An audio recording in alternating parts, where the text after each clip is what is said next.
नमस्कार, आप सभी का बहुत बहुत स्वागत है राजदीप डिकोड्स पर। मैं हूं राजदीप। तो आज सुबह 9 जनवरी 2026 को ब्लूमबर्ग ने एक बहुत ही क्रिटिकल रिपोर्ट पब्लिश की है, जो अगर सच साबित होती है तो मिडिल ईस्ट और साउथ एशिया का पूरा सिक्योरिटी आर्किटेक्चर बदल सकता है। खबर यह है कि टर्की ने ऑफिशियल डिजायर एक्सप्रेस की है कि टर्की सऊदी अरेबिया और पाकिस्तान के बीच चल रहे डिफेंस पैक्ट में शामिल होना चाहता है। अब तक हम पाकिस्तान और टर्की की दोस्ती देख रहे थे, हम सऊदी और पाकिस्तान के रिलेशंस जानते थे, लेकिन अगर ये ट्रायंगुलर अलायंस मतलब टर्की, सऊदी और पाकिस्तान बन जाता है तो एक इंडियन पर्सपेक्टिव से ये चिंता का विषय है। क्या ये एक नया इस्लामिक मिलिट्री ब्लॉक बन रहा है? क्या टर्की की एडवांस्ड ड्रोन टेक्नोलॉजी और सऊदी का पैसा पाकिस्तान के हाथ में आने वाला है? आज हम इस डेवलपमेंट को डिकोड करेंगे और सब कुछ समझेंगे बहुत ही आसान भाषा में। लेकिन वीडियो में आगे बढ़ने से पहले मैं आप सभी से एक छोटी सी रिक्वेस्ट करूंगा, आप लोग चैनल को सब्सक्राइब कीजिए, वीडियो को लाइक कीजिए और वीडियो को शेयर भी कीजिए, और कोई कमेंट है तो कमेंट करके बताइए, बस इतना ही। देखिए, सबसे पहले हमें समझना होगा कि कॉन्टेक्स्ट क्या है। देखिए, ब्लूमबर्ग की रिपोर्ट के मुताबिक टर्की के ऑफिशियल्स ने रियाद मतलब सऊदी अरेबिया और इस्लामाबाद के साथ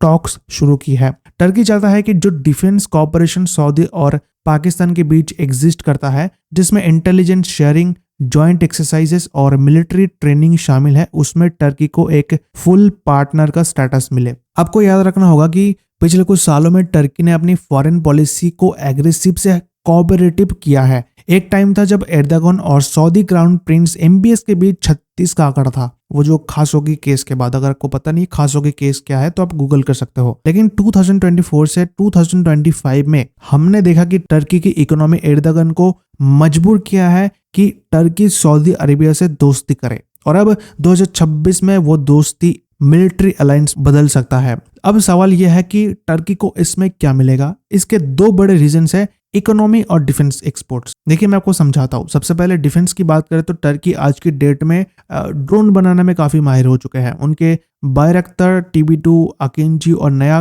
किजलेमा, कुछ ऐसा नाम होगा, जो अनमैन्ड फाइटर ड्रोन है, ये दुनिया भर में बिक रहे हैं। हालांकि ऑपरेशन सिंदूर में जो ड्रोन्स भेजे थे जो कि टर्की के थे वो ज्यादा चला नहीं, बट इनके कुछ ऐसे ड्रोन्स हैं जो सच में बहुत खतरनाक है। तो टर्की को पता है कि सऊदी अरेबिया को अपनी मिलिट्री को मॉडर्नाइज करना है और पाकिस्तान को हमेशा हथियारों की भूख रहती है। इस पैक्ट में घुसकर टर्की अपने वेपन्स के लिए एक परमानेंट मार्केट सिक्योर करना चाहता है। दूसरा है फंडिंग। देखिए, टर्की अपना 5th generation fighter jet KAAN बना रहा है। इस प्रोजेक्ट में बिलियंस डॉलर्स लगने वाले हैं। अब देखिए, पाकिस्तान के पास तो कुछ पैसा वैसा है नहीं, तो ये लोग कहां से फंडिंग करेंगे, लेकिन पैसा सऊदी अरेबिया के पास है। टर्की चाहता है कि सऊदी का पेट्रो डॉलर उनकी डिफेंस इंडस्ट्री में इन्वेस्ट हो। अब आता है सबसे जरूरी हिस्से पर, इंडिया पर इसका क्या इम्पैक्ट होगा। देखिए, हमें इमोशनल होने की जरूरत नहीं है, हमें पैनिक मचाने की कोई जरूरत नहीं है, हमें कुछ टेंशन लेने की बात नहीं है, बस कैपेबिलिटीज को देखना होगा। अगर ये पैक्ट साइन होता है तो सबसे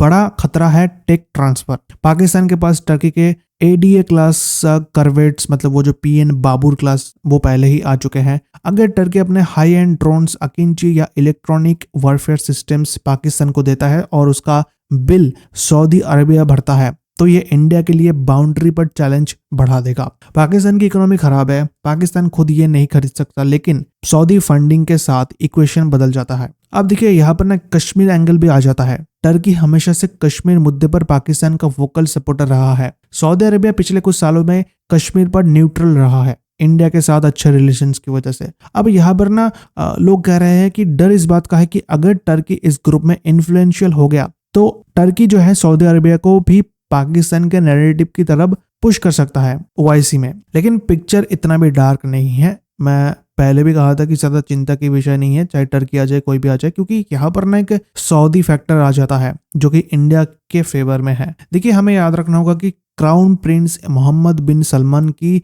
प्रायोरिटी उनका विजन 2030 है। सऊदी अपनी इकोनॉमी को ऑयल से हटाकर टूरिज्म और टेक्नोलॉजी पर ले जाना चाहते हैं। इसके लिए उन्हें इंडिया की जरूरत है, ना कि पाकिस्तान की, जो जाके भीख मांगते हैं वहां पर। तो इंडिया के पास एक ह्यूज मार्केट है जो सऊदी के काम में आएगा। इंडिया के पास 1.4 बिलियन लोग हैं जिनके पास खर्चने के लिए पैसा है। तो बहुत अच्छे से पता है MBS को कि इंडिया को गुस्सा नहीं दिलाना है, वरना नुकसान एट द एंड जाके सऊदी का ही होगा। अब देखिए, सऊदी अरेबिया ने पिछले 5 सालों में इंडिया के साथ डिफेंस टाइज स्ट्रॉन्ग किए हैं।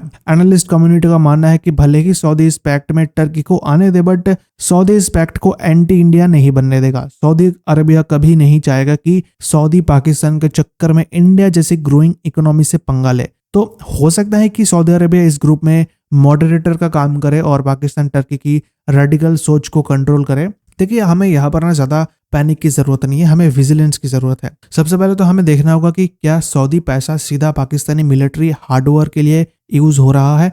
दूसरा है टर्की के ड्रोन्स का तोड़ हमें अपने इंडिजिनियस डीआरडीओ तापस और आर्चर ड्रोन्स को जल्द से जल्द इंडक्ट करके निकलना होगा। फिलहाल ये सिर्फ एक डिजायर है टर्की की तरफ से, कोई ऑफिशियल ये नहीं है कि ज्वाइन हो ही गया, ठीक है, इस पैक्ट में, ऐसा नहीं है। बस अभी ये एक न्यूज है, एक डिजायर है टर्की की तरफ से जो जताया गया है। डील फाइनल होने में टाइम लगेगा, लेकिन जियोपॉलिटिक्स में दोस्तों के दोस्तों पर नजर रखना बहुत ही ज्यादा जरूरी होता है। अब आपका क्या मानना है? क्या सऊदी अरेबिया पाकिस्तान के इन्फ्लुएंस में आकर इंडिया के खिलाफ जाएगा या अपने इकोनॉमिक इंटरेस्ट को चुनेगा? नीचे कमेंट्स में आप अपनी राय जरूर लिखेगा। वीडियो को देखने के लिए धन्यवाद। Thank you so much for watching this video and channel को सब्सक्राइब कीजिए। Thank you.